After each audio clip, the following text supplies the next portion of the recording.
Hi, and welcome to the Reclamation Project podcast. We are so glad that you're here, that you're listening, and hopefully that you are a part of the conversation. Today, we're starting a new series just talking about healthy tips and talking through healthy tips for different parts of your life. And we've kind of decided to bring in a couple people and talk through that and just give some real tangible things that we all can do to make our lives better. And today we are talking about healthy tips for a better relationship with food. I don't know what we're going to call that yet. We'll kind of work through that. But the reason that we're doing that and we're talking about a healthy nutrition lifestyle is because when it comes down to it, all that we do, all that we eat, all that happens with that relationship with food and with fitness and our physical beings actually really do have an impact, in my opinion, on our emotional state, our psychological state, our spiritual state. And so as we have a better relationship with food and as our bodies feel better, we're ultimately going to have better outlooks on the world. And so that's why we wanted to walk through this a little bit. And for me, it's become evident, and I shared this in a previous podcast, but in the last couple of months, my shoulder has been just on fire and hurting and have shoulder tendonitis. And I've noticed that when I'm going through those bouts of just pain, when I'm not feeling good, when my neck's hurting, when my back's hurting, when I'm hurting in general, I tend to have a worse outlook. I get grumpier quicker. I hurt and obviously display that out to the rest of the world. Mm-hmm. And so I don't want to do that anymore. And so I need to get better physically in order to have better emotional, better spiritual, better psychological outlook on life. So we want to do that. And we want to share some tips and tidbits and just ways that we can better our physical being, our nutrition, our diet, our just the way that our body works even. So we've brought in a great guest today to talk about this. He is a trainer, personal trainer. He is a former roommate of mine. He is an engaged man. Yeah, I'm putting you on the spot. Ooh, not yet. You on the spot. Not yet. He will be by the time this airs. Yeah, by the time I hope so. Yeah, You've got 3 weeks. In 2 days. You've got 3 weeks. There we go. In 2 days I will be. You better be, because this is getting locked in right now. So you should have saw his face light up when I said that. He was like, "Ooh." I think that was fear. I don't think it was light up. Yeah. So we have this great guest in today, and that is a guy that we've known for a while, and his name is Kyle Tyler, and he is from the Uncommon Body. Just Uncommon, like Facebook. Yes. Just Uncommon Body. Uncommon Body, and he's a trainer out in Ahwatukee, right? Tempe. Tempe, kind of like South Tempe. South Tempe. So he's he's been doing this for a while. He has a great passion for this. He has a great aptitude for this, and he just has some great insight into what we're talking about here and how we can better control our diet and exercise and impact our bodies in a healthy way, and do that in such a way that hopefully will impact the rest of us. So holistically will just make us feel better and make us better in a lot of different ways. And if I could insert something here, I've known Kyle too. He's actually was one of my interns in my youth pastor days. And what I appreciate about his form of training and nutrition is that he understands it from also a spiritual aspect too. That's part of the holistic piece, the spirit. And sometimes you might think you're just talking about diet and training, and it's not spiritual, but God told us that we're to have dominion over our body. It means there's some responsibility there. Correct. And then, 1 Thessalonians says, may God sanctify you through and through your whole body, your whole soul, and your whole spirit. So I think God's concerned with all three pieces of us, the holistic part of us. And so Kyle also uses that in his training. He understands the holisticness. I think I just made up a word. Holistic piece. It sounds good. Yeah. Sounds great. So again, Kyle, thanks for being here. We're looking forward to what you got to say. Absolutely. Yeah. So Kyle, I think the first place to start is we all know that there's diets out there. There's things like ketos and back in the day, Atkins, and just all these different fad diets. And I've seen people close to me, people I work with, people in my family, friends, etc., who get on these diets and they do really good at losing weight. Right. The weight comes off, they feel better, they're doing better, and then lo and behold, they slowly come back. And I'm not going to say that this has happened to me before, but it may have happened to me before too. It's happened to me in the past. Yes, it's probably all of us. So I guess the first thing is why do diets not work long term, and what can we do to have a better relationship with nutrition in way of diet? I mean, that's a great question. I know that most of my clients, that's the burning question that they all have. And the burning desire I have is for them to understand more about themselves so they can overcome that. But, on a quick answer to that question is a diet is a means to an end, right? But it's not a means to a way of life. So a keto diet is a means to an end. Basically, someone might say, I'm going to do ketosis, I'm going to try to get my body in ketosis for the next 3 months or 6 weeks or 8, whatever, insert X amount of time. So they have an end to the diet, right? So most diets have a beginning and an end. But our life, I mean, we do have a beginning and an end, but our end, hopefully, is a long time from now, right?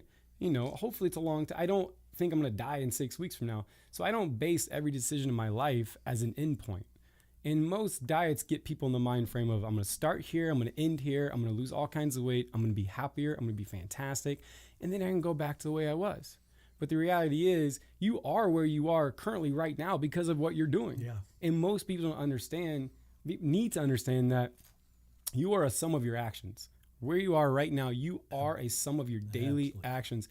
So a diet can be a good springboard into you learning better actions. Right? So let's say the ketosis example you said, right? That's a very hot diet right now, right? I'm sure most people listening to this understand ketosis, probably ears perked up. They're probably either on it, thinking about it, or talking to their neighbor Nancy, who's been doing it, But I know a lot of people who've got great results from doing keto diet, right? Or Atkins diet, or insert whatever.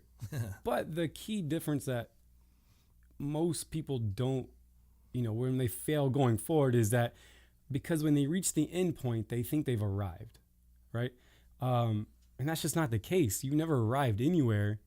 You've hopefully got tools that you've enabled yourself to make better decisions. So by being on a ketosis diet, the real reason it works so great is you're not eating out as much. Because if you're eating out and spending $15 on a hamburger and you have to take the bun off and no cheese and you have to have just a hamburger, that's a waste of money. Yeah. Most people don't do that. Most people have to then go and make their own food at home. Most people don't have that little sliver of cake, right? Or drink the alcohol because they're trying to get their body in quote unquote ketosis. So it's enabling habits of adherence and consistency. But the minute you stop doing that, it's not rocket science to say what's going to happen next if you go back to your old way of living. You were here now, before you start the diet, you are there for a reason. Correct. You can't then go back and think everything's gravy. Well, some of those diets, and I think of a couple, like a few years back, I had some people at work who were basically clinically starving themselves, bringing themselves down to 500 calories and doing some kind of shot HCG. With it. HCG.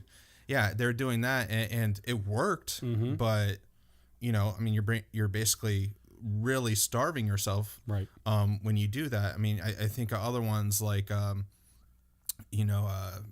all these Weight Watchers and Slim Fast. I think that the thing we're getting to is they're not sustainable things that you can continue beyond that end point. Right. You have to, your diet is more than the end point. It's having those sustainable habits that propel you forward into doing this as a lifestyle, as a lifelong way of eating, rather than just this small thing. But they can also have adverse effects, right? Like, I'm just thinking, like, the guy who did Atkins, Dr. Atkins, I think was who it was. Right. Rest his soul. Yeah, he died of a heart attack, right? But he was an older man. He was an older man. We all can die of a heart attack, even if we eat perfect. Yeah.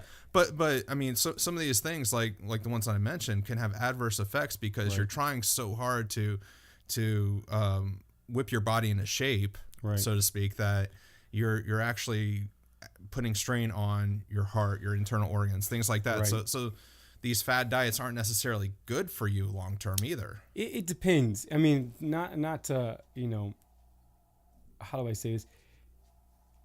If you had asked me this 5 years ago, I'd have been like, yeah, it's horrible that they're doing things. Stop it. However, let's be honest. If someone's 300 pounds, do you think they're better off being 200 pounds, even if they went on a fad diet, than being 300 pounds? Yeah. Yes.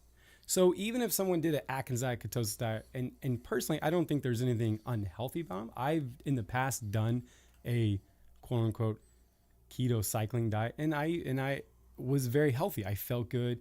My blood levels were better. I worked a long time ago. I used to work in a doctor's office where we did HCG. So I've dealt with clients doing 500 calories, and they would, do the shots once a week, ACG. Yeah. And they thought that, oh, this diet is I'm losing so much weight because I'm doing the shot, the ACG. And they were told, when the ACG gets into your blood, it coats your muscles, and then it enables you to sustain your metabolic, You're rate. only eating 500 Exactly. calories. So at the end of the day, you go, no, it has nothing to do with the ACG. It has to do with you're eating 500 calories. Yeah.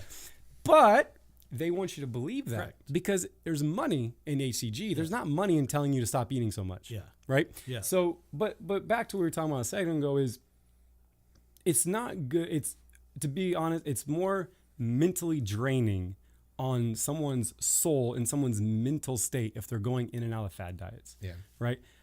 I've seen personally blood work coming back when I worked with people in ketosis diet, low carb diet, whatever, and we added years to their life. We would do metabolic tests, and you have a 40-year-old who's coming out like as a 70-year-old. That's their eyes get wide open when you go. Your body age is like 70. So I mean, if you don't do anything soon, you're gonna have a rough life if you're not gonna make it. Then they go on these maybe quote unquote fad diets, and then now they come back as their body age is like 45. However, what they do from there is what ultimately determines the success, right? Yes, in answer to your question, you are correct that if I'm always going in and out of a fad diet, if I'm always going from a keto diet, then I go to a high carb diet, then back to keto diet, that's not healthy either, because I'm constantly giving my up and downs in my body, and your body starts to figure out. People don't realize our body was smarter than we know. We, not to go on a tangent here, but just FYI, if anyone hears something where they go, we're going to trick your body into shape, guys, just run away from that. That's just a marketing term. Yeah. You're not tricking your body. Your body knows things more than you know. Your body was created to run and to adapt. The only trick is you bought that program, right? Exactly. I think P90X was the one that started this muscle confusion. And there I hear it now when clients are like, well, should we change up things? Because I think we got to confuse my muscles. I'm like, your muscles don't have a brain. Your muscles are like, my goodness, that's a tough calculus equation. You confuse me. Let me now drop fat and add more muscle. It doesn't happen that way. But instead of muscle confusion, how about you just be consistent? Yeah. How about you just consistently get your butt to the gym and work out? How about you consistently eat better? But that doesn't sell. We want to confuse ourselves. We want to coat our muscles with this liquid that came from, HCG comes from I forget, some kind of, it has to do with birthing moms or pregnant. It's something like that. Don't quote me on that, but it's something similar to that.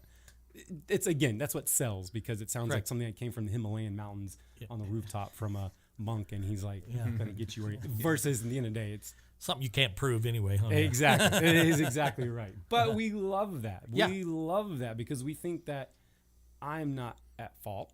It's something unbeknownst to me. So what is it that I can take that no one else knows about that's going to get me where I want to be? Because we talked about the holistic nature of the human body. You could take that same scenario and stick it into someone's spiritual life. You see people 1,000%. Go up and down and up and down, and that's not healthy either if it's not a sustainable. Absolutely. So it all translates, doesn't it? Absolutely. And you being someone that counsels people, you could put someone on a quote unquote hard plan or hard diet, a relationship diet. Yeah. Like every Friday night, I want you guys to go on a date. Hey, when you come home at night, I want you guys to take 30 minutes and talk, right? Do things. And then after a month of that, good things will come from that. Sure. Right? Absolutely. But if that person goes, great, we did it for a month. Our relationship has never been better. Thank you, Gary. You're a lifesaver. And then you talk to him a month later, 2 months later, how's it going? I don't know, Gary. We're back to where we were. Once we stopped going on dates and stopped talking every day, I don't get it. Yeah. We're just, it's not outside my control. they start pointing fingers at the other person. So it sounds like you get equally frustrated with people as I do. Oh, my goodness. If you only understood. But it's out of love. You know, absolutely. It's all out of frustration going, if you could just understand how much easier it is when you stop placing so much pressure on things outside of your control, and you take ownership and you look deep within you, look at the person in the mirror and go, what are you going to do about it? So when people come in, what are some of those outside pressures that would drive them to you? When they come in, are they temporary goals when they come in? Like I'm going to a class reunion, I'm going to get married. Oh, I see what you're saying. Yeah. So it ranges. I mean, you obviously weddings is a big one. Yeah. Hey, I got a wedding next year. I need to lose weight, get in shape for a wedding. And that's fine. Like I'm all for understanding where at the end of the day, temporary programs is fine, because if you're on your big wedding day, you want to look back on those pictures that you'll have for the rest of your life and be happy with yourself. So those are good things. So I get that a lot, and I get it. And there's also people like say on vacation, but a lot of people, I'll be completely honest, a lot of people come to me when they finally reach that point where they're fed up. Correct. Yeah. They're fed up with waking up every morning going, I'm not happy with myself. Yeah. And they think that if I lose weight, if I work with Kyle as a trainer, if I'm working with a guy, he's going to get me jacked and all muscle, right? In like 2 months, I'm going to look so good, right? I'm going to do this. I'm going to be great. And life is going to be better. My wife's going to look at me better. I'm going, everything's better. But then 2 months come by and they realize, wow, it takes a long time to put on muscle, or it takes a long time to actually lose weight the right way. Wow, it takes a while to, change your life. Yeah. Or even if you went on a diet plan, let's say you did 8 weeks of keto, you could lose quite a bit of weight on 8 weeks of keto. I've seen it. Yeah. But your happiness doesn't change at the end of the day. Yeah. You know what I'm saying? At the end of the day, you're still yearning for something more. Yeah. So I deal a lot with people, and I deal with that a lot. Like they come, they get great results, they're happy, but then quickly there's something else. Yeah. Right. Then it comes to me, like I've had people get amazing results. One woman in particular, amazing results, and everyone's talking about her, like in the gym. Oh my God, you see her? She looks amazing. Oh my gosh, can you look at her? And then you talk to her, and you would act like nothing ever happened. She's only worried about this little fat on her hip that no one can see. And it's all she talks about, going, I'm just a big fat blob. And you're like, I don't know. You know what I'm saying? I can't get in her head. No. But it's her story. We've talked a lot about that on our podcast. Everybody's got a story, and her story is stronger than the truth that's out there. Yeah. Even though everyone else around her is like, you look amazing. Yeah. She's led herself to believe that she is not, and there's nothing that will change that. Yeah. And we tend to seek diets or fitness plans because we want to seek happiness through that. Yeah. But the reality, it starts with our mentality, right? It starts with our mental side. Yeah. So let's go into that a little bit, because we've talked quite a bit about finding your why. Oh yeah. Which is your big thing, is finding your why. Oh yeah. So talk a little bit about what that means, and how we can do it. Yeah. So finding your why is hard for most people, because most people don't want to get like real with themselves. Does that make sense? Uh-huh. So if someone has a victim mentality, which most people do, correct, their why is always something outside of their control, right? Their why is something like try and give an example, but it's on the surface, right? Oh, I'm busy. I work a lot. Yeah. I've got kids. I've gained weight, right? That's why I need to start losing weight. Okay, that's great and all, but that's only going to get you so far, right? Why do you want to lose weight? They say, I forget the exact number, but it's like 9 to 12. I'm just going to say somewhere in that like 10 to 15 range. You have to ask yourself why 10 to 15 times. So if I have a client and I go, why are you here? Why do you want to lose weight? Because I want to look good. Why do you want to look good? Mm-hmm. Because I want to feel better about myself. Why do you want to feel better about yourself? Right. And you go down that, and then you go down the why, and it really comes down to because they want more in life than where they are, and they're not happy. Not because they don't have abs. They're not happy because they're not in tune with who they are. Mm-hmm. Because you can talk to a 300-pound person, and who they are is not a 300-pound person. Inside of them, they go, I'm not a 300-pound person. Yeah. But everyone looks at me as a 300-pound person, and they only see as a fat person, right? But I'm not a fat person. And so they're driven by that. So if you get them to the why of, you're not doing it because you want to like look sexy or, gain attention from the other person. You're doing it because you want to be in tune with who you truly are. Yeah. Yeah. if that makes sense. No, it does. You know, and I'm thinking about one of my clients who he was a pro football player. He is just this big black carved in stone Adonis. Oh, yeah. And you know, with the natural genetics that looked, Right. but he still struggles because he said when he was in junior high, he was 300 pounds, which is a big junior higher. That's a big And wow. it doesn't matter. I mean, in the relationship of their marriage, you know, he still doesn't like to walk around the house with his shirt off, you know. And I'm like, this Really? guy's carved out of stone, Right. because he said, I look in the mirror and I still see the 300 pounder. So Absolutely. that's kind of the reverse of what you were saying. How would you Absolutely. handle somebody like that? That's a very I would send them to you. That is a really good answer. So, it's similar. I once had a client about a year ago, maybe longer. I can't keep track of time anymore. I'm 34 now. Yeah. Time goes Oh, by so good quick. Lord. I have shoes that are 34 years old. Go ahead. There was the client came to me. Sports Illustrated came out with the first ever, like, you know how they have their like bodies Body image one. swimsuit edition, whatever. Well, they had like a year or two ago. They had the first one, was like a plus size model, right? Right. And I don't remember. I think I want to say like size 14 or 16. I don't know. Yeah. I'm not here to argue the semantics of whether it was plus size or not. But the point is this: I had a client who was definitely not that size, way skinnier, right? Lean, tall, lean, and skinny. She looked at me in the eyes and goes, "I don't understand why they consider that plus size because I'm her size." And it dawned on me, right? I remember just that moment going. It kind of set me back, going, you're like a half of her size. Yeah. And she's like, no, I'm not. Like, me and her are the same size. Like, look at her. I'm like, I am looking at her. Yeah. And I'm looking at you. Yeah. You are not her size. And it dawned on me that no matter what I tell her, no matter what we do in the gym, she can never escape how she views herself. Yeah. In that she was looking me as a trainer, these exercises, these diets, she was looking as that as a means to an end for her being happy with herself and accepting. When in reality, Yeah. that's not going to work.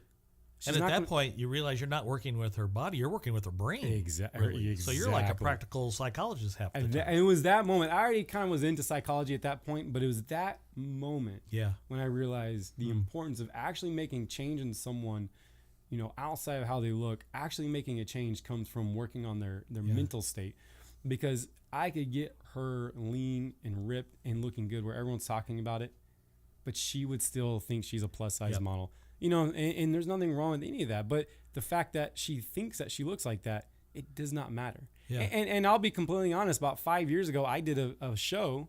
I tried to do a physique show. It was the worst time of my life. I hated it. I absolutely hated it. And I didn't finish strong because I hated it. But I did it. And I remember thinking like, oh, the minute that I finish this program, I'm going to be so happy with myself. Yeah. I'm going to be happy with the way I look because I want abs. I'll be happy. I'll get the attention of other people. I got to that point. All I realized was I was yearning for more. I was looking at someone even more ripped going, well, I don't look like him, so I'm still not accepted. You know, and it was just like this, again, it was a slap in my face. Like, why am I doing this? Yeah. Why am I doing this? Because I don't want to live a life of constantly battling in my own head, because that's exhausting. Yeah. It's exhausting. And so I just spent time working on my state of mind, which ironically, when I fix my state of mind, I work out better. I eat better. I do things so much better because I'm not feeling like I have to. No, you don't put pressure on I, yourself don't feel like pre- you I did. do it because I want to. Yeah. I do it because it's a way of life that enables me to enjoy life Yeah. so much. Yeah. I mean, life is better when you're healthy. Yeah. Life is better when you have energy. Yeah. Life is better when you just take care of yourself. Yeah. I mean, I think you said, you know, that verse with God saying we take care of ourselves. It's not like, well, if you don't take care of yourself, you're going to hell. Right. It's because God understands that there's a better way of life when you do things. The 10 Commandments is a way of life that will lead to happiness. You know, like we don't judge ourselves daily if we fall. Like diets, we tend to judge ourselves. I screwed up today. Yeah. Gosh, dang it. I screwed up. I'm horrible. No, you're not judging yourself day in and day out. You're doing it for a means of way of living, not a means to an end. Because in a macro view, one day is just one day. Oh my, absolutely. You know, 1 year is 1 and you year. can diet one day. That doesn't mean you're going to lose weight. I tell clients all the time, you could eat one salad right now. Does that make you skinny? No. Yeah. So if you ate one hamburger and french fries right now, does that make you fat? Yeah. No. No. Yeah. It's everything as a holistic of view, everything together. So I think in the direct opposite way that you just said, when you feel better and you eat better, it's all better. I think at the same time, the same can be said is if you're having a bad spiritual life, if you're having a bad emotional life, if you're having other bad components of your life, it's easy to eat like crap. I know for me, Right. when I have a really bad day at work, it's like I'm hitting that vending machine. Right. I mean, and then that becomes a habit too. Right. Because then I'm like, okay, hey, I need to have a candy bar again. I've gotten to a point a couple different times where it's a candy bar every single day. It starts off though with I've had this bad day, so I'm going to eat my feelings a little bit. Right. You know, so have you seen that working where when you have all these other bad parts of your life, it impacts your nutrition, your relationship with food, and how you ultimately feel from a physical standpoint? That's a great question, Jeremy. And that is something that most people, emotional eating is something that affects everyone. I do it. We all do it to some degree, right? And something to be said here real quick is I love food. Okay. I love food. I eat a lot of food, right? A lot of people are surprised. I remember I once was like at a B&I meeting, like a business group. And I mean, it's like you pay this and you're going to get food, right? Like go get your food. I loaded up my plate with so much food, and someone in line was like, my goodness, like you should just set a good example for everyone. I was like, I am. Look how much I'm eating and look how I look. Yeah. Right? And so, but, so I want to preface this is, sometimes we think like, oh, trainers can just eat chicken and broccoli and they're happy. Yeah. No, I love food. I struggle with loving food too much at times. Mm-hmm. But with the emotional side of it, it's if we look at food as an escape from reality, then we're playing the victim card. Right. So I had a bad day at work. Woe is me. I'm not trying to pick on you. This is everyone, by the way. I feel picked on bullied right now. Bullied. So In fact, he's getting a candy bar. Right now he's going to get a candy bar. So if I have this mentality of every time the world feels collapsing on my shoulders, that I then, because I hear this a lot from clients, well, I deserve that candy bar. I deserve going home and having pizza. Okay. So basically what we're doing is we're saying like, well, that's reality and I can't deal with reality. So I deserve an escape from reality, and it's a short-term escape. Mm-hmm. And that short-term escape is going to have long-term implications, right? And there's nothing wrong with, you might have a bad day and you'll get a candy bar. Okay, great. That you're not going to be defined by the candy bar. But once it becomes habit as everyday thing, you are now setting in place things that are not going to lead you to happiness. And that's funny. It's only a and you probably know the better term, Gary. It's like a self-feeding loop. Yeah. I'm emotionally eating. Yeah. I'm upset. I'm going to have the candy bar. Well, now I'm upset that I just had the candy bar. Dang it. I'm going to have another candy bar, right? I'm going to have something else, or I'm going to have this. I blew today, this meal, so I'm going to blow the rest of the day, so I'm going to blow the rest of the week. Exactly. It usually is like on a Tuesday, I had that candy bar. Well, I'll start next Monday, right? Then what people do too is when you really want a candy bar, you go out and find a reason to be upset because that's your trigger now to go get a candy bar.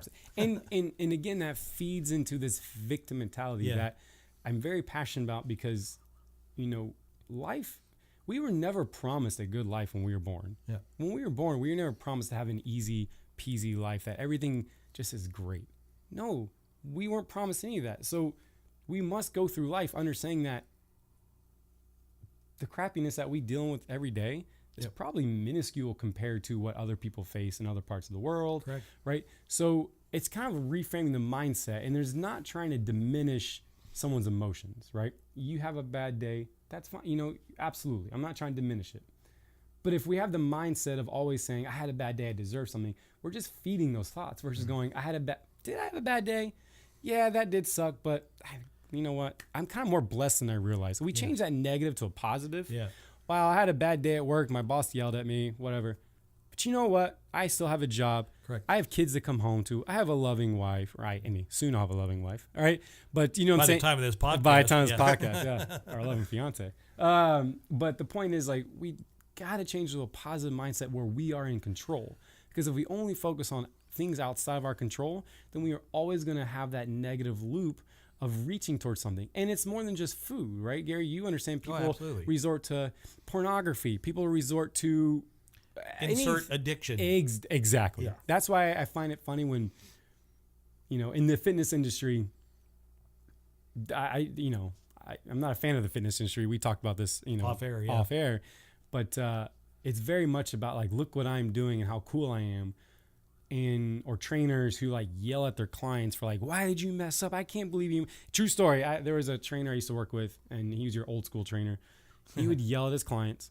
I can't believe you didn't eat your chicken and broccoli, 6 times a day. Like, how could you not do that? You're not going towards your goals. Like, you got to be real with yourself. Like, you should be ashamed, right? Blasting him. And then he goes, afterwards, the training's over, we're all sitting in the back eating or talking. He heats up his pizza and he comes in going, and he comes, I kid you not, he's like, my goodness, man, I'm trying to eat healthy, but it's very hard to keep eating healthy. I just love food so much. And I'm just like, are you kidding me? You hypocrite. So you're preaching, you're trying to tell your clients to become something that you are not even not. Yeah. And they're not going to become what you want them to become because you can't even do that. Yeah. So how about you tell your clients, hey, guess what? I know you might have messed up, but you're not defined by that. You're not defined by your mess up because you're always, and this is key. This is what I want everyone to realize. You're always one meal away from being back on track, right? And that's the gospel in itself. Yeah. We're not defined by our mess ups because we can get right back at it. So when people have this, like we joked, I messed up Tuesday, I'm starting next Monday.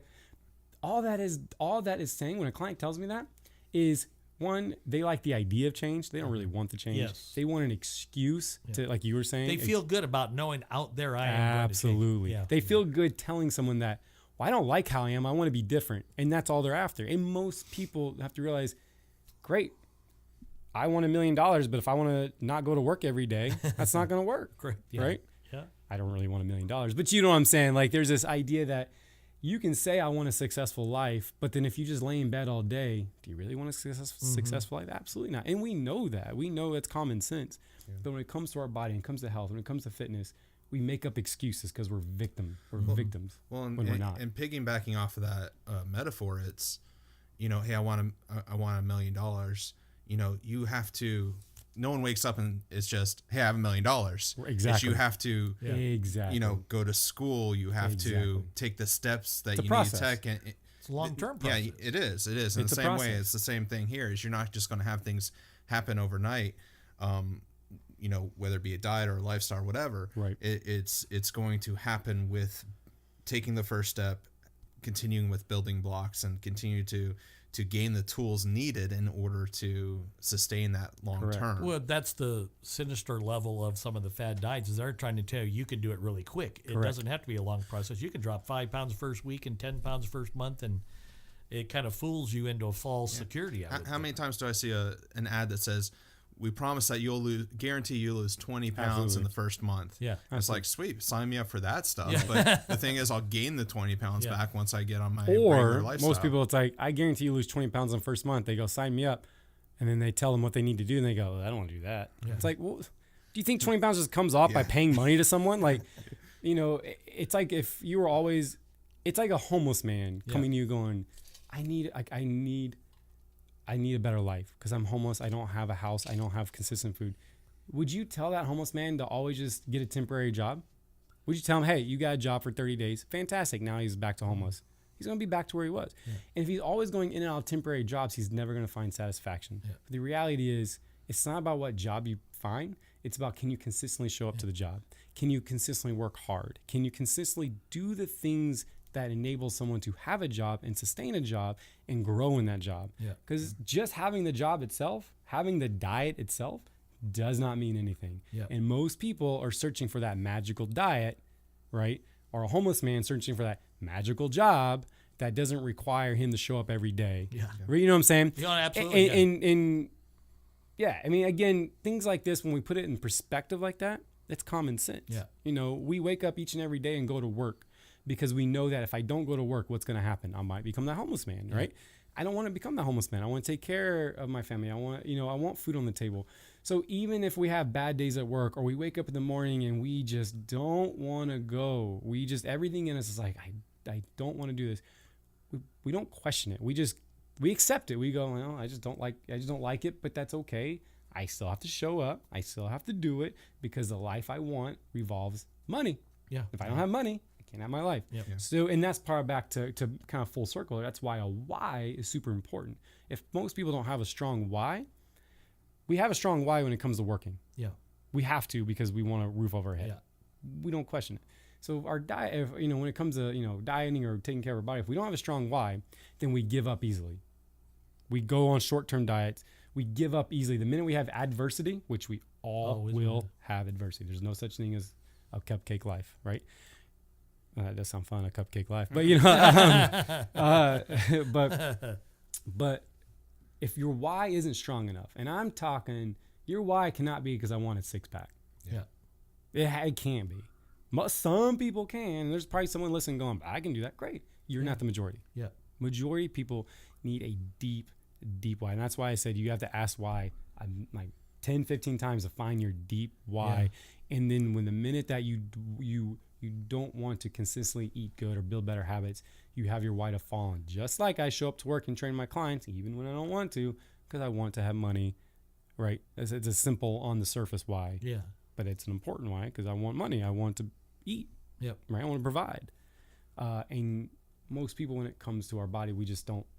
When it becomes to us, I think when we are dealing with ourselves, we just give up easy. Yep. Right. I can't do this. Well, not everyone can. It's just consistency. Yeah.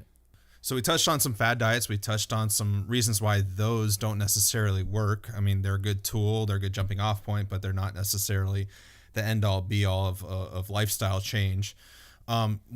There's some other misconceptions, some other myths that are out there that people go along with. Absolutely. One, for instance, that I'm thinking of just off the top of my head is the concept of not eating after a certain time of day, okay. Whether it be, it used to be that I heard when I was younger it was 5 o'clock. Don't eat anything after 5 o'clock. Yeah.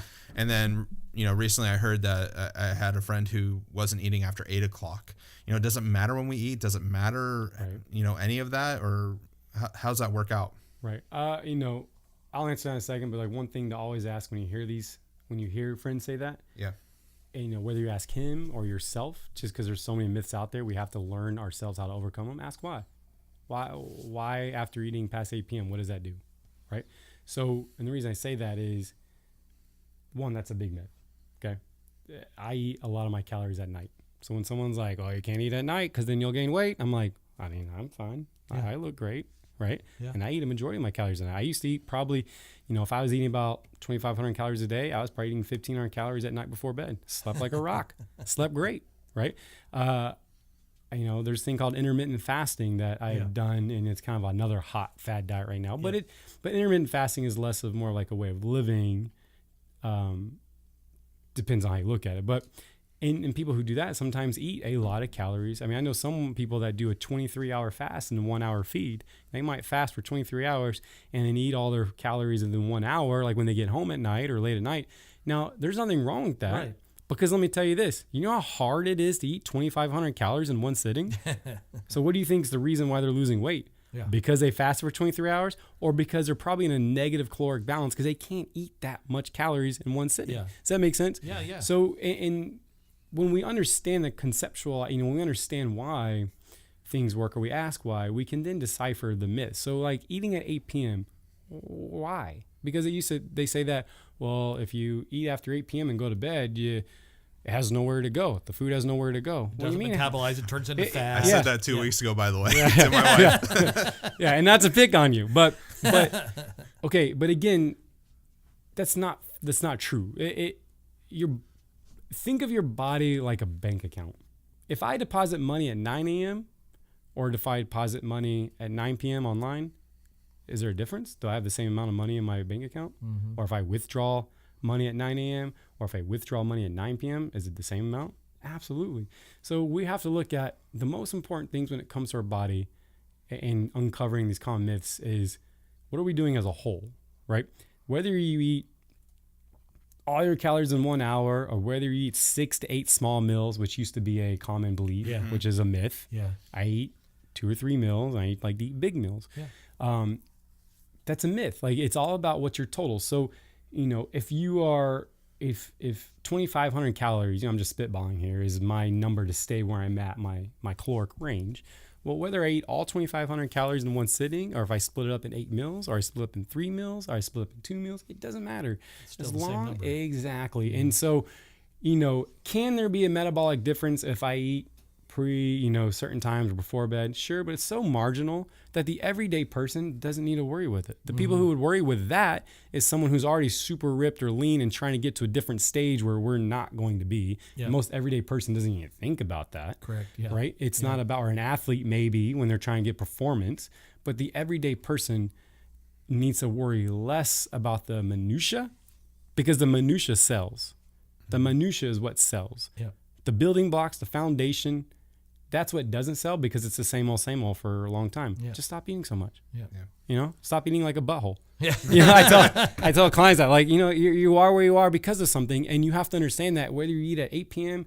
or whatever you can, what are you doing to control your eating? That's all that matters at the end of the day, right? Yeah. At the end of the day is, are you overeating? Then you're going to have problems. Are you undereating where you normally are? Then you're going to start losing weight. Yeah. Does that make sense? Absolutely. So that's a common myth that only confuses people. And guess what happens when people are confused? They pull out their pocketbooks and buy more things because they're confused. The fitness industry wants you to stay confused because it's a $60 billion industry for a reason. Yeah. You are confused, and people listening to this, they're going to be confused. They're going to keep buying more programs, more diets, you know, listening to more people saying, make sure you get on this tangent here. Netflix is notorious for crappy documentaries. Yeah. There was one that was like, What the Health? You guys heard I about watched this? that. Yeah. Oh, goodness gracious. Yeah. You should ask my It depressed me, and I went out and had a blizzard. Oh my goodness. Well, you should, the things they were saying on there, one, and I'll control myself here. You can talk to my clients and my fiance. When this comes out, my fiance, I could not control myself. The things that they were saying was just absurd, right? Like eating eggs is like smoking cigarettes. Yeah. Please.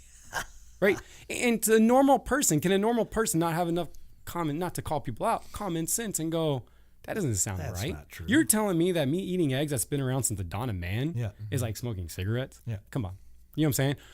And so the point I'm getting at is, and then they have other documentaries on there too, talking about things. Is there anything wrong with being a vegetarian? Because that's what they were promoting. Correct. Absolutely not. If you want to be a vegetarian, be a vegetarian. Mm-hmm. If you want to eat meat, go ahead and eat meat.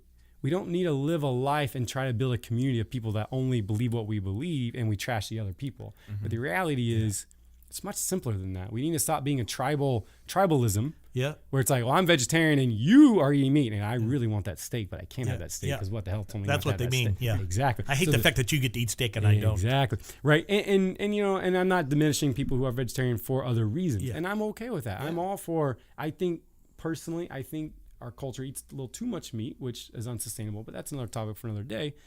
But the point is, we got to be careful of what we listen to and what we watch, because these myths are only being perpetrated for us to spend more money. Correct. So something like Netflix is going to put out these documentaries, and What the Health went viral, and it blew me away that people were talking about coming in. I had clients come in being like, well, I watched that documentary, I'm going to be vegetarian. I'm like, are you kidding me? Like, did you actually watch it? It's kind of, there's nothing about that. Like, they would interview a doctor, and below it said, doctor of what? Where's the doctor at? Like, I can interview a doctor and tell me the most absurd things. Correct. And then try to tout that as reality. Yeah. Do you know what I'm saying? No, It's a absolutely. foot doctor. Yeah, That's exactly. what it was. And so A it was Dr. Scholl's. And so, but you know, back to your myth. So, you know, that's a very common myth, not eating at a certain time or eating every 2 or 3 hours because your metabolism will suffer. If it doesn't, that's not true either. Yeah. Your metabolism doesn't start suffering. I think like studies have shown it's like 36 to 48 hours of no eating. Then your metabolism starts to drop, right? Then. Yeah. But again, those are things that we don't need to worry ourselves with. We need to worry ourselves about the foundation, right? The foundational pieces that enable us to take action. Control your eating. You Yeah. are where you are because of something. Yeah. Not because of someone else or something else. Right. Because of what you've So done. when we were talking about the holistic part of body, soul, and mind, like from a spiritual aspect too, the Bible talks about fasting. So I mean, I know what that does to the spiritual, Right. But do you ever ask your clients to fast and the benefits of it? Yeah, so it's kind of a touchy subject. I'll ask men to do it because men respond better to fasting. Women, I gotta be careful with because there's some studies showing that women shouldn't fast for periods of time. Some women do fine, some women don't. This is like that area of subject where you go, you know, I don't want to tell someone to fast because I used to, and then I started researching more and realizing that certain women can have hormonal response, especially the older they get or if they're in menopausal stages. But as a whole, as just fasting period, I think for me, when I started fasting, you know, a few years ago, when I learned the benefits of it, it got me then to break free from the chains of having to eat so much, right? Or having to eat so often, or I had to eat breakfast because if I don't eat breakfast, my metabolism is going to shut down and everything else I eat for the rest of the day is going to go to fat. I used to believe that. Yeah. That's stupid. Yeah. And I'm sorry if someone believes that, but it's stupid. I don't eat breakfast. I usually get up at 5 in the morning, 4:50, get to the gym. I don't eat generally either by lunchtime or like by 10 or 11, right? I fasted longer. And some of the most healthy people I know, from a guy standpoint, and I know some women do this, but from a guy standpoint, some of those healthy guys I know will fast for like 16 hours, and they're extremely healthy. Mm-hmm. All that food they ate after 12 p.m. didn't go to the fat, Mm-hmm. right? Does that make sense? No, absolutely. But at the end of the day, that's only a tool. Yeah. The fasting is only a tool to control their calories. Right. And once people understand that, every diet is only a tool to get you to stop eating so much and start eating more whole foods, real foods. You know, it doesn't mean you have to shop at Whole Foods. Yeah. Right. But eat whole foods, right? And eat real foods and eat more proteins and eat more veggies. When people take that on and stop making excuses for themselves, it's amazing what happens. Yeah. It's amazing. Yeah. It's not rocket science. Yeah. You know, I was watching the Today Show where they were talking to a guy that was 102, and they asked him, so like, how did you get such long life? He said, every morning, bacon and eggs, right, and at night, a shot of whiskey. I'm like, well, that confounds everything you heard on any of the diets out there. Absolutely. You know? And how many people do you know, old guys, old timers that did things like that and they lived till 90? Yep. And then you hear about a guy who did everything perfect, a health freak, and he died at 50 from a heart attack. Yeah. Right? Yeah. It's insane. So it just shows you that there's more to life than just, you can't control certain outcomes. So you don't do it necessarily because you want to live longer. You do it because you want to actually live better. Yeah. Does that make sense? Oh, absolutely. Yeah. Do you ever use that opportunity to, from the health perspective, but use that as a metaphor for a spiritual thing? Do you feel any freedom like that with your clients, or some like yes, some no? In terms of, I'm sharing, you're just talking about the physical, but because we believe in the holistic of the physical right, and the absolutely. spirit, do you ever entwine absolutely. any of those? Good. Absolutely. I'm sure, as some clients will tell you, that I sometimes feel like I'm on a soapbox, right? Yeah. If they say one key trigger, I'm like, all right, this is my time to shine, right? Yeah. But absolutely, because I fully believe that, I believe the gospel and the way we view our health and body. How we view one thing is how we view everything. Do you know what I'm saying? Absolutely. So how I view my spiritual life is how I'm going to view my physical life, how I'm going to view my relationship life. If I'm a victim of my diet life, then guess what? I'm going to start blaming my fiance all the time when stuff goes wrong in the relationship. I'm going to be blaming her because I'm the victim, right? Or if things aren't going well at work, I'm the victim and it's their fault. And I used to do that back in the day. So when I can talk to clients to understand that when we start to change our mind, that everything actually gets better because we stop being the victim. Like, life was never guaranteed to be great. We're going to deal with these things. So how are you going to deal with it? Stop complaining and start doing. Yeah. So how can you then, because I tell clients, like, when you eat better, your relationship life will be better. Your work life will be better. Yeah. When you have more confidence in yourself, oh my goodness, it's amazing. I'm sure you've dealt with your relationship coach. Yeah. You see that when people actually put things in place outside of just the relationship, things that they can do day in and out for themselves to change how they think, everything's better. So I know if I can reach them in that way, their mindset of how they view food, right, can be better. Yep. How they view exercise can be better. You know what I'm saying? And then it makes my life easier. They enjoy the process. Yep. They're not coming here complaining. So yeah, I think it's all related. How you get there is hard, but it's all related. No, I agree. So getting back on the myth misconception train, to quote Herb Edwards. I'm on the train. I'm on the train. I'm on the train. So there's two more I really want to go through, and one is I've heard it many times from many people, and it has to do with water. And there's really two of them in this one is that when you wake up, first thing you got to do is drink 16, 20 ounces, whatever that threshold is of water. Right. And it gets your body going, gets your organs going, does all this stuff. It helps you lose weight. And then the other is, and I'm going back almost 10 years now to a buddy who said if you drink a gallon of water a day, that you're going to just shed weight like crazy. Right. I know water's important. You know, Absolutely. I don't drink enough of it myself, but going into that, what are your thoughts on that?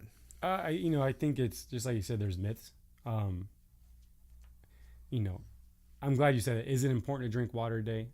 I mean, yes. I'd be stupid to be like, oh no, water is just a myth. You don't need to drink water.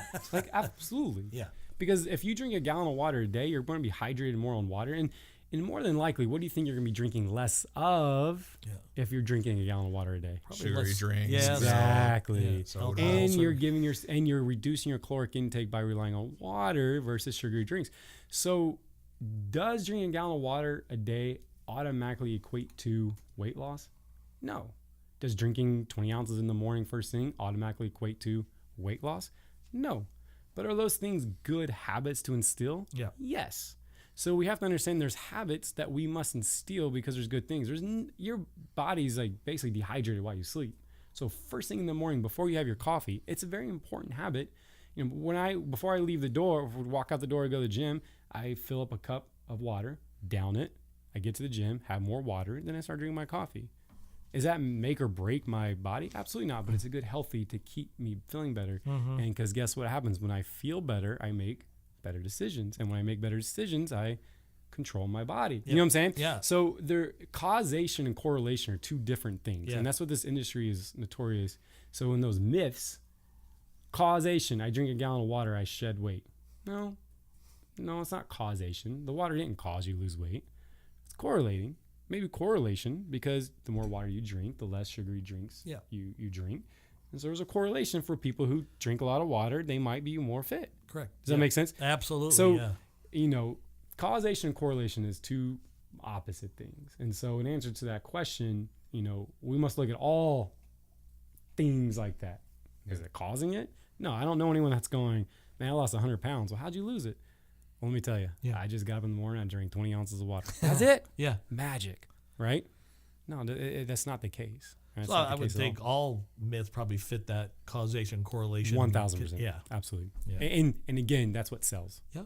I think the last place I want to go is just the misconception that there's all these people out on social media, on Instagram specifically, that look great, that take pictures of all their food, and you see what it looks like, and you're like, okay, if I eat this food, if I take this product that they're advertising on their social network, that I'm gonna look like them. If I do all these things that they're doing, if I work out the way they do, if I eat the way they do, if I take the supplements that they take, and there's a lot of supplements out there, that I'm going to look like them and look like this picture that they've posted. And the funny thing is that picture that they've posted has also probably been the 15th picture that they've taken to get that post. Up. It's doctored up. It's Right photoshopped. lighting. Yeah. Absolutely. They're oiled up on their abs, Oh, yeah. They may have even, airbrushed their abs Oh, in, yeah. things like that. I've seen it all. But there's this thought of, if I do this, I can become this. And when you fall short of that, and I know this probably from personal experience, not looking at someone, but saying, man, I just want to look better. I want to be more in shape like this person. So I need to do the same type of workout regimen that they do. You can get in pitfalls there, because I think it kind of messes up your psyche a little bit, and saying, I want to look like this person, and wait a second, I've been doing this for a month and I'm nowhere near where they are. So how has social media and all that stuff kind of furthered the myth, furthered the misunderstanding, furthered the damage that's done to the psyche of the person who's looking at it?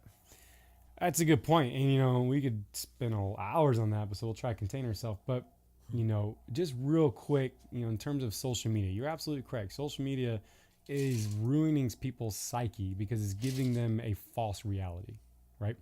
I think it was C.S. Lewis who said, comparison is a thief of joy, right? And it's one of my favorite quotes ever, because as humans, we want to compare ourselves. And social media gives us a platform to compare ourselves. But we're comparing ourselves to the perfect things that people have set up. We're not comparing ourselves to reality. Yeah. I'm comparing myself to a false reality. Yeah. And I can never live up to that false reality. So I'm always going to be falling short, right? And I'm never going to be happy. And if I'm never happy, I'm going to keep spending money over. Do you get what I'm saying? Yeah. See the cycle that we're talking about? So, there's a couple things in what you talked about, and it's a great, great, great point. because it's a passion of mine that I hate what Instagram is doing. It's a great tool, but you don't know people's life. Yeah. If someone is working a 40-hour job, has 4 kids to raise, do you think they're going to look like the same person who's in college who probably has a part-time job or probably no job, and they're like, you know what I'm saying? And they look ripped and buff and they're telling you to do all these things? No, I would imagine not. Like, the life is different. So if we compare ourselves to that person, we don't know anything other than just what we see on the image, which doesn't tell us anything. Yeah. But I've been there. I've seen these people. We're setting ourselves up for a false reality because we're chasing something. We're chasing to become someone else, right? I'm chasing to become that ripped guy. I was guilty of this for a while. Like, oh, look at that guy. He's ripped and looks good and he's got symmetrical body and this blah, blah, blah, right? Well, that stuff doesn't bring happiness. So once I got over it, I realized how stupid it is for chasing that. And not to pick on women, but I deal with a lot of women clients.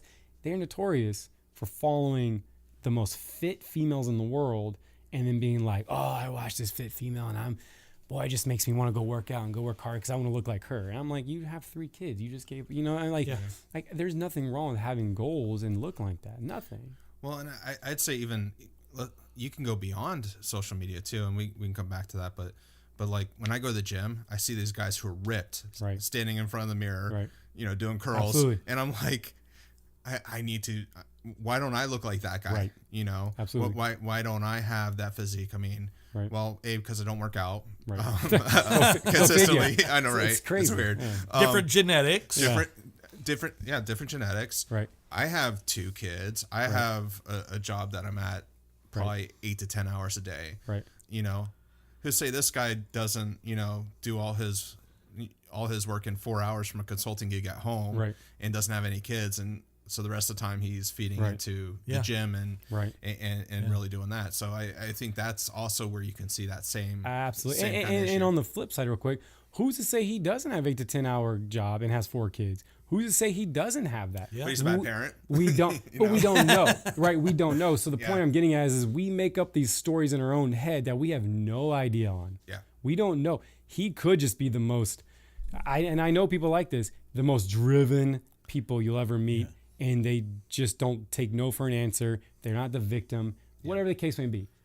And so what I'm getting at is I don't want to demonize those people, right? I don't want to say like, oh, he's ripped, he must not have my life, like, because then it's easy to go, well, they're this, and it's the victim mentality. But the reality is that you don't know his life of bringing up to that point. I'll train clients, and I'm nothing special, but I have a life of more lifting and taking care of my body. So if I'm working with a guy for the first time and he's really taking on this new approach, he goes, I want to look like you. I always tell him, that's great. You can look better. But I want you to understand something. This didn't happen in 3 months or a year. It didn't happen in 3 years, right? Not saying it can't. What I'm getting at is there's so much more to life, right, than that. I have the foundation. I have put things in place consistently. The key word is consistently over time. I didn't just do this for 2 weeks and get back on next year, 2 weeks again. So just consistently doing things that enable me to be what I am, right? And I'm nothing special, but the point I'm getting at is, like you said, Jeremy, like we look at these people and think, why don't I look like them, right? Why don't I look like that guy? Well, because one, you don't have his life, right? And maybe he played college football and he was in the weight room all the way up through high school, has a good base in college, and now he is a dad, but he's already kept himself because he eats great, right? So, and then the vice versa, someone who doesn't have a job and they just spend all day in the gym, which is crazy, but some people like that. To each their own, right? If someone likes being in the gym forever and their happiness, fantastic. But I would imagine, Jeremy, you wouldn't have happiness if your kids were being left behind, like if you weren't giving attention to your kids, correct? Yeah. So your life would have to revolve around, how can I give attention to my wife, my kids, because life is amazing and I love them dearly. But at the same time, how can I get to where I want to be? That's where I come back to comparison as a thief of joy. I then don't compare myself to him because that's going to rob me of my joy. I'm going to say, where I've gone to the point and go, good for them. Yeah. And I know I can be somewhere like that if I consistently put the work in. However, how can I balance out the foundation of becoming, living that life while also living my life outside the gym. Does that make sense? And you know, to wrap this up, kind of where I think it all comes full circle, is that we have to stop chasing to become something, right? We're chasing to become that ripped person on Instagram. I know many women who are chasing to become that bikini physique bodylifter, you know, on Instagram, or the one who's got a big butt and telling you just do a couple bridges and you'll have a big butt too. No, you won't, you know, sorry. But, you know, the reality is that we have to stop chasing to become something, and we just have to become who we are. Yeah. Right. And for me is when I've truly became who I am, that means that I don't work out every single day in the gym. That means I don't eat nothing but chicken and broccoli, because that's not who I am. Yeah. But I've learned to control who I am, because at the vice versa, I would love to eat pizza every day and burritos. I mean, who wouldn't, right? But I also know who I am is not someone who likes that. Like I wouldn't find happiness. So I've learned how to be real with myself and become who I am, and not compare myself to other people, because I like my life right now. I like having the balance of not having abs because I can enjoy pizza and beer, but also not being overweight because I had too much. Does that make sense? No, absolutely. So your joy comes from the realization of who you are, not what you're always striving to be. Absolutely. And exactly. And, you know, as you were talking, I was looking at this verse in Ecclesiastes where he says, "Go eat your food with gladness and drink your wine with a joyful heart, for God has already approved what you do." I mean, it's really, your life should be peaceful and not stressful. And if you are happy in where you are, whether it's 175 or 275, right, that's what you're saying. That's Absolutely. the bigger part than absolutely the external. And you know, and I know it's easy, the mentality of if I tell someone that we must accept and love ourselves for who we are, no matter where we are. Yeah. Because that is the gospel, correct? Correct. We must love people, but we also must love ourselves the way Jesus loves us, right? And accept ourselves. So the problem with that is people go, but if I'm 300 pounds and I love myself, then why do I need a diet? Because that's not who you are. Yeah. You don't look at yourself like that. Yeah. You don't wake up in the morning going, yes. I mean, if you do, great, then that's fine. Then you're good. But a majority of people go, I want more. Yeah. I don't like having achy knees or not being able to do things with my kids. High blood sugar and I hate having to go to the doctor. I hate looking at my daughter who's 5 years old thinking I might not live to see them get married or see them graduate high school. Yeah. And those are real. You just hit on a couple insecurities that I have. I mean, I've gained weight over the last couple of years. You know, kind of my crutches. I had surgeries about 2 years ago, and I gained a good amount of weight, and I haven't been able to get it off. Part of the reason is because I haven't done it, but But the thing that I keep coming to is my daughter's, you know, almost 5 years old. Right. Am I going to be around for her all the time? You know, I hurt all the time. So my knees are achy. My hip flexors are tight. Right. I know that my shoulder hurts. Right. My back hurts. So those are all things that I think are very much, you know, when I look in the mirror, I'm good with the way I look. I mean, I'm not great with the way I look, but I'm good with, I'm good with that. You're okay with my thing is more so is I want to get healthy so that I can be there. I want to not, you know, I think my weight has a issue. And I told you this the other day when we were having lunch, Kyle, is I think my weight brings my shoulder forward, which kind of causing that pain to continue. Right. You know, I think my weight is causing issues with the rest of my body, my flexibility, that's causing me to hurt more. Right. So it's not about hitting what this Instagram person or this person in the gym, you know, meets for me anymore. It's more of, I want to get healthy so I can be there for my wife, for my kids, so that I can feel better and exude feeling better and not give off this negativity and whatnot in my life from every aspect of my life. Right. So I think that is key is being comfortable with who you are and in that being comfortable with how you feel too within that body. Yeah. I mean, you can be comfortable with who you are. Like I look in the mirror and I'm good. Not great with it, but I'm okay with it. Yeah. You know. But more so, I'm not okay with the way I feel. I'm not okay with how it makes me feel beyond that. And so I'm glad you brought that up, because let's say, you know, I'm sitting here talking to you as a client or, you know, just as a friend, and you're going, I want to lose weight. I want to do things because you want to feel better. I would encourage you then to go down your why. And if your why, if you told me based on what you just said right here, if you then told me, I want to get in shape because I want abs, I'd be like, that's not strong enough. You just told me you're okay looking at yourself in the mirror. You're okay with yourself. Does that make sense? Yeah. So if you're okay with that, then when the going gets tough, it's going to get tough, you're going to be like, I don't want to do this. Because you're not driven by abs. Yeah. But if you said, I want to be there for my daughter, I love my daughter so much, and I want her to know that I'm there for her. That's a real motivation. Oh my God. I don't have kids, but I can cry thinking about it because I'm so driven by the fact of I want, if I was to have kids, I want them to know that I am there for them 24/7, that I want to be there as long as I can to love on them and to see them. I mean, I can't imagine you have daughters, like seeing them grow up and get married and, have kids. Like, I can't imagine the joy you get from that. Yeah. So in your position now, Jeremy, like you know that joy is coming. Yeah. That joy, you have so much more joy ahead of you. So that why is like, I want to get to that joy. Yeah. Well, it's also keeping that why in front of you. Absolutely. Keeping that why in front It's of like a you carrot. when you're making decisions on what to eat, Right. on the habits that you're forming, not going backwards to a certain extent, Absolutely. but continuing to build on those building blocks and those foundations that we've talked about throughout this. That's the hard thing for me, is keeping that why in front of me, because the emotional, Correct.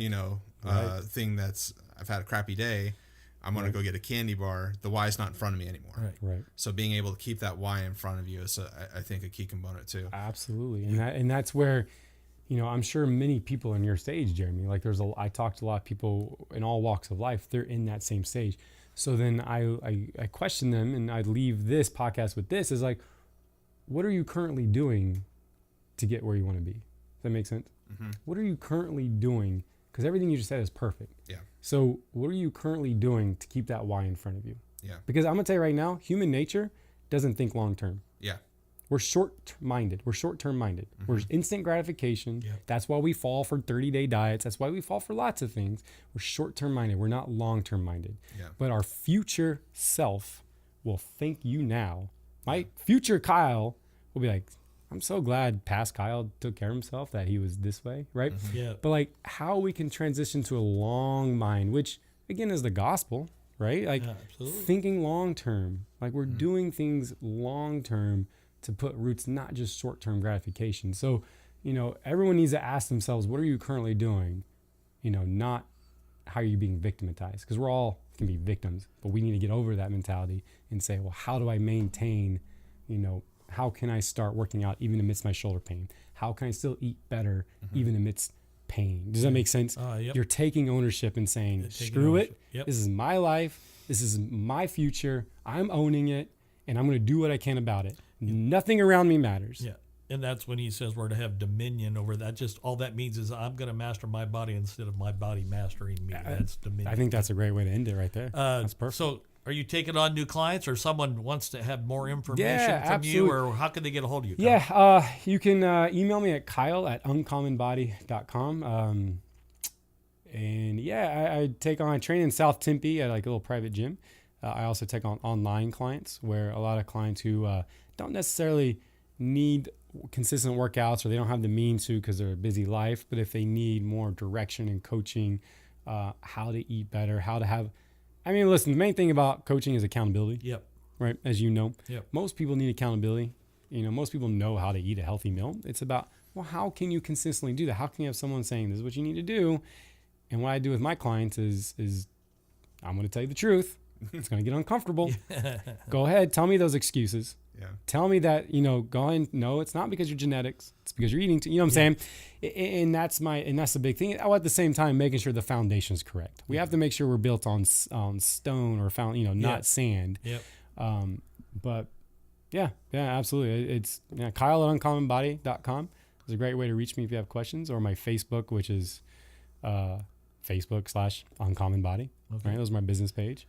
And I said to him off air, I'd love for Kyle to have his own podcast, and if you'd like to hear him, why don't you can get a hold of us?